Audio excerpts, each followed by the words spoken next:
عليه وسلموا تسليما بلغ العلا بكماله كشف الدجى بجماله حسنت جميع خصاله صلوا عليه وآله رہے میرے مسکن حوالی کعبہ ہوئے میرے مدفن دیار مدینہ بلغ العلا بکمالہ كشف الدجى بجماله حسنت جميع خصاله صلوا عليه وآله لا إله إلا الله محبت لا إله إلا الله جوني جوني لا إله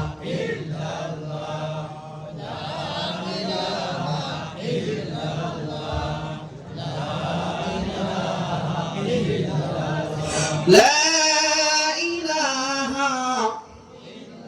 إلا الله محمد رسول الله صلى الله عليه وسلم আমাদের প্রভু এক নবীর উম্মত জীবন বিধানে ওই শিবানী কোরআন আমাদের প্রভু এক নবীর উম্মত জীবন বিধানে ওই শিবানী কোরআন তবে কেন এক নও হে মুসলমান এক হও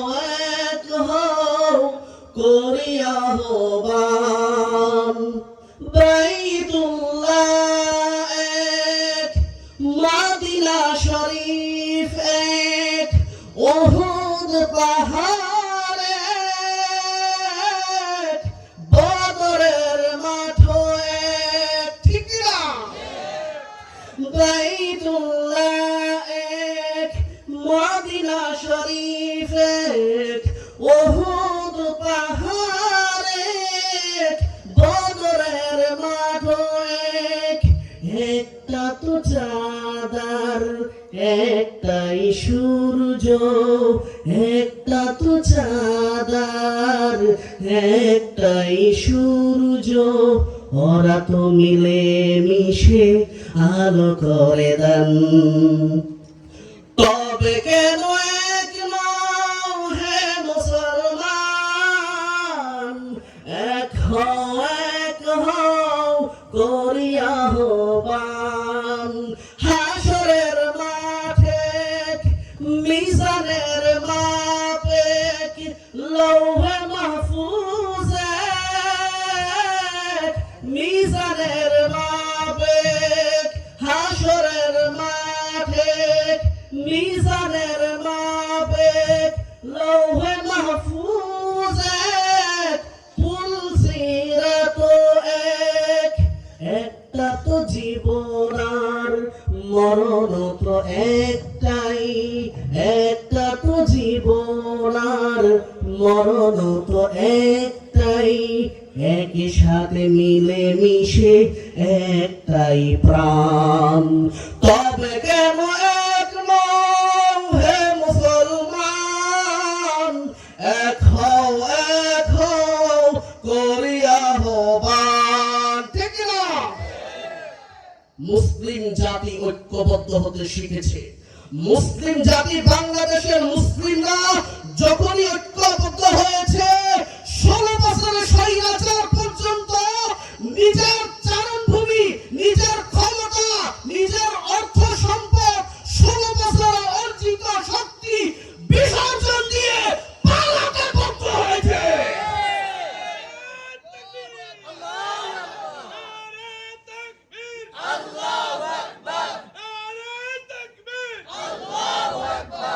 মুসলমান এটা কিসের শক্তি?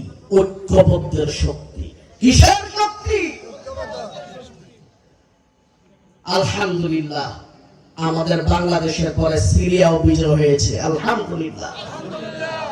সেখান থেকে স্বৈরাচার পালিয়েছে। লক্ষ লক্ষ আলেম ওলামা এবং দেশপ্রেমিকদের বন্দী রেখেছিল, তারা মুক্ত হয়েছে, আলহামদুলিল্লাহ। তাই ঠিক তদ্রুপ ভাবে ইনশাআল্লাহ যদি আল্লাহ চান, একদিন সারা বিশ্বের মুসলিম 57টা মুসলিম কান্ট্রি ঐক্যবদ্ধ হয়ে মুসলমান ফিলিস্তিন গাজা মুসলমানদের রক্ত দেওয়া বন্ধ করে সেই জালিম ইসরায়েলের পতন ঘটাবে। আমরা মুসলমান ঐক্যবদ্ধ হলে কি করতে পারি? সারা বিশ্ব জেনে গিয়েছে। তাই কোনোভাবেই অনৈক্য হওয়া যাবে না। আমাদেরকে বিভিন্নভাবে অনৈক্য করার জন্য বহু ষড়যন্ত্র করা হচ্ছে। আমাদের পাশের দেশ বাংলাদেশের সবচেয়ে বড় শত্রু আমাদের পাশেই বাস করে, তা হচ্ছে ভারত, ঠিক কিনা? নিজের দেশকে ভালোবাসবেন, এটা মুসলিম কান্ট্রি। দেশকে রক্ষা করতে পারলে নিজের ঈমানকে রক্ষা করা সম্ভব, ঠিক কিনা? এ দেশ রক্ষা করতে গিয়ে রাসূলুল্লাহ নিজেও খন্দকের যুদ্ধে 5 ওয়াক্ত নামাজ কাজা হয়ে গিয়েছে।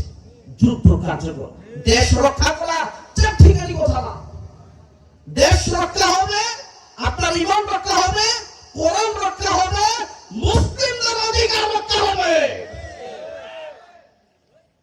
যুগ যুগ ধরে সারা পৃথিবীর যত নষ্টামি, সারা পৃথিবীটাকে যত নোংরামিতে পতিত করেছে ইহুদি জাতি। কারা? ইহুদি জাতি। আমাদের দেশটাকেও এরকম ভাবে বিভিন্ন ফিতনা ফাসাদে ফেলে রেখেছে এই ইহুদিরাই। কিভাবে জানেন? কারণ বাংলাদেশটাকে নিয়ন্ত্রণ করার চেষ্টা করছে ইসকন। কে? ইসকন, হিন্দুদের একটা সংগঠন, যার তারা কতটুকু হিংস্র আপনারা দেখেছেন। আমার ভাই চট্টগ্রামে আইনজীবী আমার ভাই আলিফকে কি নির্মমভাবে কুপিয়ে হত্যা করেছে। এই ইসকনের প্রতিষ্ঠাতা আমেরিকায় একজন ইহুদি। ইহুদিরা বর্তমানে ইসরায়েলে যেরকম মায়া কান্না কাটাইয়া, ওই যে জার্মানির ভিতরে হিটলার 60 লক্ষ ইহুদিকে হত্যা করেছিল, এগুলো এই ওয়াজ করে করে তারা বিশ্বের লোকে দেখে আমরা নির্যাতিত জাতি। এটা দেখা দেখে সারা বিশ্বের মানুষগুলোকে তারা দুর্বল করে রেখেছে, বোকা বানিয়ে রেখেছে। ঠিক তদ্রুপভাবে তার থিওরি নিয়ে ইসলাম বিভিন্ন দেশে তার সংখ্যালঘু নির্যাতন হচ্ছে, আমরা এটা দেখিয়ে দেখিয়ে সে ইহুদিদের মতো একটা বিভিন্ন দেশে হিন্দু রাষ্ট্র কায়েম করতে চায়। তারা বলে চট্টগ্রাম আমাদের লাগবে, চট্টগ্রাম তোমাদের লাগবে, তোমার বাপদাদের সম্পদ। মুসলমানরা নিজেদের রক্ত দিয়ে অর্জন করা দেশ, তোমরা এক ফোঁটা রক্ত দাও নাই। সেই 1947 সন থেকে যখন পাকিস্তান প্রতিষ্ঠা হয়, তখন থেকে মুসলিমরা রক্ত দিয়ে আসছে। ব্রিটিশ আমল 200 বছর গোলামি, শুরুতে রক্ত দিয়েছে মুসলমানরাই, পরবর্তীতে ক্রেডিট দিয়েছে তোমাদের তোমরা। তাই আমার মুসলমানদের ভাইদেরকে আমি জানিয়ে দিতে চাই, যে কোনো মূল্যেও আমরা অনৈক্য হব না। আপনার রাজনৈতিক মতাদর্শ ভিন্ন হতে পারে, আপনার কাজে কর্মে মতাদর্শ ভিন্ন হতে পারে, আপনার কর্মক্ষেত্র ভিন্ন হতে পারে, আপনার শিক্ষা ভিন্ন হতে পারে, আপনার লেবাস সুরত ভিন্ন হতে পারে। ইসলামের ক্ষেত্রে, নবীজির ক্ষেত্রে, কোরআনের ক্ষেত্রে আমরা সবাই ঐক্যবদ্ধ থাকবো। যারা এই ঐক্য নষ্ট করতে চাবে তাদেরকে রুখে দিব। আল্লাহ রাব্বুল আলামিন আমাদের সকলকে মুসলমান ভাই ভাই হয়ে ঐক্যবদ্ধ থাকার তৌফিক দান করুন, বলে আল্লাহুম্মা আমিন। আল্লাহ রাসূল আমাদের কি শিক্ষা দিয়েছেন? আল মুসলিমু আখুল মুসলিম, রাওয়াহু বুখারী ও মুসলিম ও মিশকাত।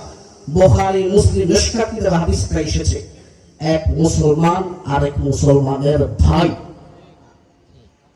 আপনার মার পেটে রক্তের ভাই আপনার কাছে যেমন, এক মুসলমান আরেক মুসলমানের কাছে তেমন।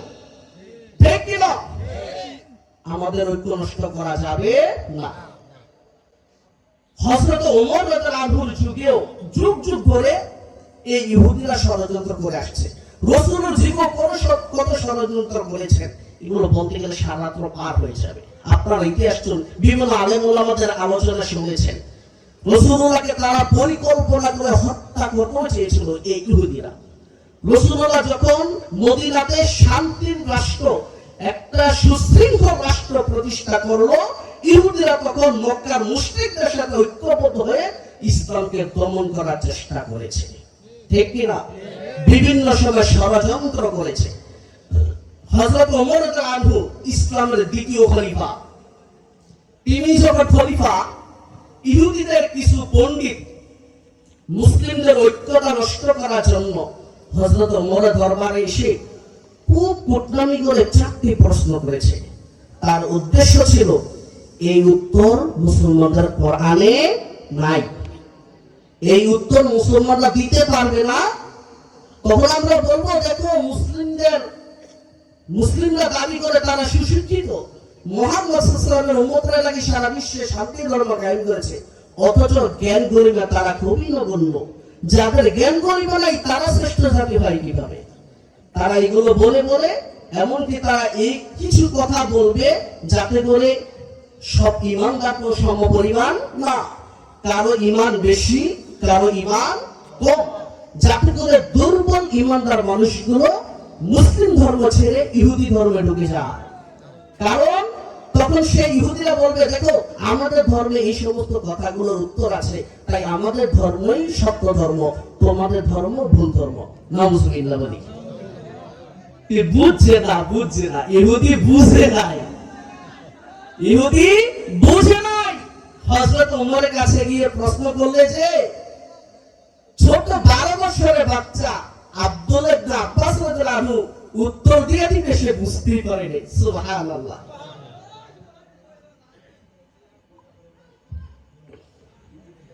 ইহুদি গিয়ে হযরত ওমর রাদিয়াল্লাহু আনহুর কাছে গিয়ে বলে, ও খলিফাতুল মুসলিমিন হযরত ওমর, আপনি যদি আমার 4টা প্রশ্নের উত্তর দিতে পারেন, আমার এই 4টা প্রশ্নের সমাধান যদি আপনি দিতে পারেন, আমি আমার ইহুদি ধর্মগুলো ত্যাগ করে সাথে সাথে কালেমা পড়ে মুসলমান হয়ে যাব। হযরত ওমর বললেন, তোমার প্রশ্নগুলো কি বলো? ইহুদি বলল, আমার 1 নাম্বার প্রশ্ন, এমন কোন 2 যমজ ভাই যারা একই মুহূর্তে, একই দিনে, একই সময়ে, একই বছরে এক মায়ের গর্ভে জন্মগ্রহণ করেছে, তারা 2 যমজ ভাই, আবার একই দিনে, একই মুহূর্তে, একই বছরে মৃত্যুবরণ করেছে? ওই 2 ভাই কারা? আবার এই 2 ভাইয়ের বয়সের ভিতরে 100 বছরের ব্যবধান। প্রশ্ন বুঝেছেন আপনারা? একই সাথে জন্মগ্রহণ করেছে, একই সময় আবার মরেছে, কিন্তু বয়সের দিক দিয়ে একজন 100 বছর বড়, আরেকজন 100 বছর ছোট। কঠিন জটিল প্রশ্ন না? সে 2 ভাই কারা এবং 100 বছরের ব্যবধান কিভাবে হলো তার সমাধান দিতে হবে। 1 নাম্বার প্রশ্ন। হযরত ওমর বলেন, তোমার 2 নাম্বার প্রশ্ন কি বলো? ইহুদি ডাক দিয়ে বলে, হো খলিফাতুল মুসলিমিন, আমার 2 নাম্বার প্রশ্ন হলো, পৃথিবীর বুকে এমন কোন জায়গা, যেই জায়গায় সূর্যের আলো একবার পড়েছে গো, কিয়ামতের আগ পর্যন্ত আর কোনদিন সূর্যের আলো পড়বে না, এবং যেই দিন সূর্য আর আলো পড়েছিল সেদিনের আগেও কোনদিন সূর্যের আলো পড়ে নাই। মানে হচ্ছে এই জায়গাটা কোনটা সেটা আমাকে জানিয়ে দিতে হবে।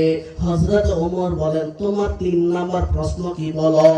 ইহুদি ডাক দিয়ে বলে, ও আল্লাহর রাসূলের খলিফা হযরত ওমর রাদিয়াল্লাহু আনহু, আমার 3 নাম্বার প্রশ্ন হলো, এমন কোন মুর্দা বা এমন কোন লাশ, যে লাশ তার কবরের ভিতরে কবর সহ চলাফেরা করেছে, সে কবরটাও জীবিত, কবরের ভিতরে লাশটাও জীবিত, ওই লাশটাকে আর ওই কবরটাকে এবং তার পরবর্তী পরিণতি কি হয়েছিল আমাকে জানাতে হবে। কয় নাম্বার প্রশ্ন? 3 নাম্বার। হযরত ওমর বলে, ওহে ইহুদি, তোমার 4 নাম্বার প্রশ্নটা কি এখন আমাকে জানাও। ইহুদি ডাক দিয়ে বলে, ওহে খলিফাতুল মুসলিমিন, আমার 4 নাম্বার প্রশ্ন হলো, এমন কোন কয়েদখানা, যে কয়েদখানার ভিতরে কয়েদি বন্দী আছে, জীবিত আছে, কিন্তু শ্বাস নেওয়ার কোনো অনুমতি নাই, শ্বাসও নিতে পারে না, খাওয়া দাওয়া করতে পারে না, কিন্তু সে কয়েদখানার ভিতরে কয়েদি জীবিত আছে। সেই কয়েদিটাকে এবং কয়েদখানাটা কি আমাকে স্পষ্ট জানাতে হবে। এই 4টা প্রশ্ন, 4টা জটিল প্রশ্ন। কয়টা প্রশ্ন? 4টা প্রশ্ন। হযরত ওমর বলেন, ওহে ইহুদি শোনো, তোমার এই 4টা প্রশ্নের উত্তর আমি ইসলামের দ্বিতীয় খলিফা হযরত ওমর দিতে হবে না।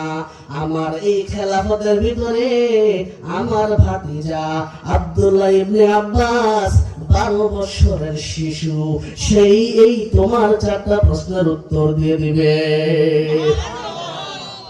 ইহুদিরা শুনে অবাক, হ্যাঁ হ্যাঁ 12 বছরের বাচ্চা এই উত্তর দিয়ে দিবে? হ্যাঁ 12 বছরের বাচ্চা উত্তর দিবে। সে তো পুরো অবাক। সে মনে মনে ভাবে, এমন কিছু প্রশ্ন বাছাই করে আনলাম, ভাবছি কেউ উত্তর দিতে পারতো না, এখন কয় 12 বছরের বাচ্চা বলে দিব। ছোট বাচ্চা কি উত্তর দিব? ফেসমার আটকাই দিব। হ্যাঁ কি কয়? ফেসমাইরা আটকাই দিব। কেমন বান্দরের বান্দর, ওর কি সে সুযোগ আছে? 12 বছরের বাচ্চা ছোট হলো, যার ভিতরে কোরআন হাদিসের জ্ঞান আছে, যদিও বয়স আছে ছোট, জ্ঞান গরিমা সেই অনেক বড়। ঠিক কি না? হযরত আব্দুল্লাহ ইবনে আব্বাসকে ডাকা হলো, তাকে 4টা প্রশ্ন জানিয়ে দেওয়া হলো। হযরত ওমর বলেন, আমার ভাতিজা, তুমি এই ইহুদির 4টা প্রশ্নের সুন্দর সমাধান দিয়ে দাও। হযরত আব্দুল্লাহ ইবনে আব্বাস ডেকে বলে, ও ইহুদি ভাইরা শোনো, তোমার 1 নম্বর প্রশ্ন ছিল, দুনিয়ার বুকে এমন কোন যমজ ভাই একই মুহূর্তে, একই সময়, একই জায়গায়, একই মায়ের পেটে জন্মগ্রহণ করেছে, আবার একই সময় মরেছে, তাদের ভিতরে 100 বছরের ব্যবধান, তারা 2 ভাই, অন্য কেউ নয়, তারা হলেন আল্লাহর নবী, আল্লাহর পয়গম্বর হযরতে উযাইর আলাইহিস সালাম এবং তার ভাই। বুঝলাম, হ্যাঁ বুঝলাম না, পরে ফেসমানা ধরবো। 100 বছর ব্যবধান হয় কেমন? আবার ইহুদি শোনো, 100 বছরের ব্যবধান এইভাবে হলো। একবার আল্লাহর নবী উযাইর আলাইহিস সালাম কোন এক মরুভূমি দিয়ে যাচ্ছিলেন কোথাও সফরের উদ্দেশ্যে।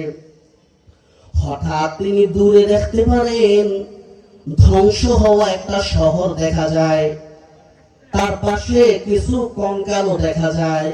এর মানে এখানে একটা বসতি ছিল, সবাই মারা গিয়ে এখন ধ্বংস হয়ে গিয়েছে।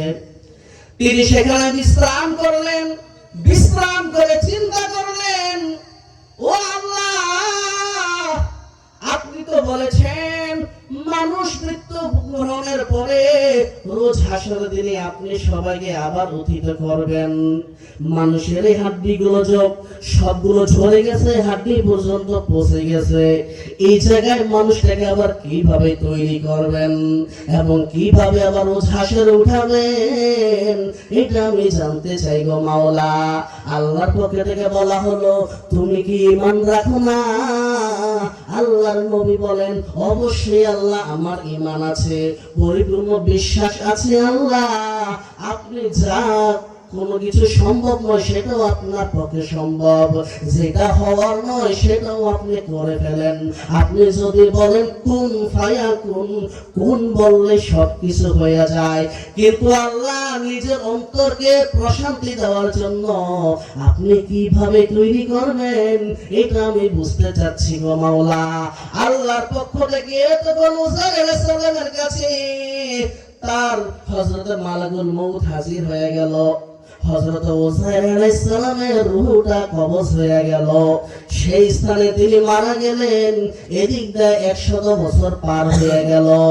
100 বছর পার হওয়ার পরে হযরত জিবরাইল আলাইহিস সালাম আল্লাহ রাব্বুল আলামিনের আদেশে সবার আগে তার চক্ষুটাকে জাগ্রত করলেন। সুবহানাল্লাহ।